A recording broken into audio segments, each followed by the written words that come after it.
На американските законодавци денес им истекува времето да донесат договор за владино трошење, за да ја одржат американската влада отворена. Тоа е долг процес. Понекогаш е потребно време за да се постигне консензус. Договорот кој би го продолжил лимитот на американскиот долг до 2027 година пропадна вчера.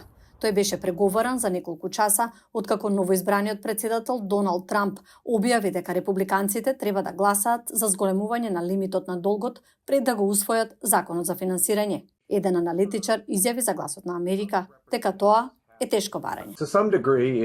До одреден степен тоа е во негова корис. Ако Конгресот сега се занимава со тоа, тогаш тој нема да мора да се пазари со тоа подоцна или да го сноси товарот на популистичката реакција за зголемување на лимитот на долгот. Од друга страна, тоа е барање доцна во играта. Конгресот се обидува да заврши пред Божиќ и да замине од градот, а зголемувањето на лимитот на долгот е исклучително тешко прашање.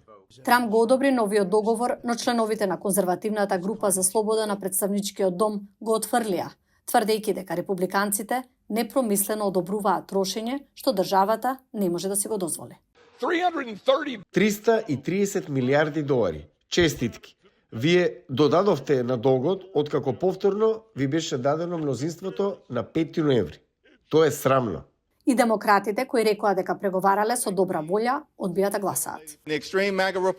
Екстремните републиканци на МАГА решија да го направат она што им го кажаа на богатите. Добро поврзаните милионери и милиардери, а не луѓето од работничката класа низ цела Америка. Оригиналниот двопартиски договор вклучуваше 100 милиарди долари помош за катастрофи и милиарди за американските земјоделци и ќе ја финансираше владата до средината на март.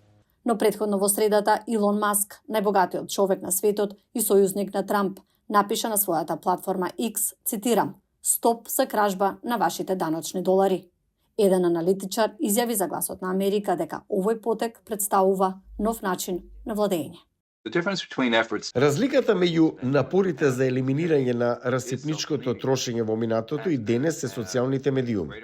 Даночните обврзници имаат поголема можност да им ги соопштат ставовите на членовите на Конгресот, а тоа може да се направи побрзо доколку постои законска регулатива за консолидирање на одделите или програмите.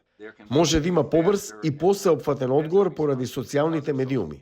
Ако законодавците не успеат да постигнат договор до вечер, милиони федерални работници ќе бидат отпуштени или ќе работат без плата.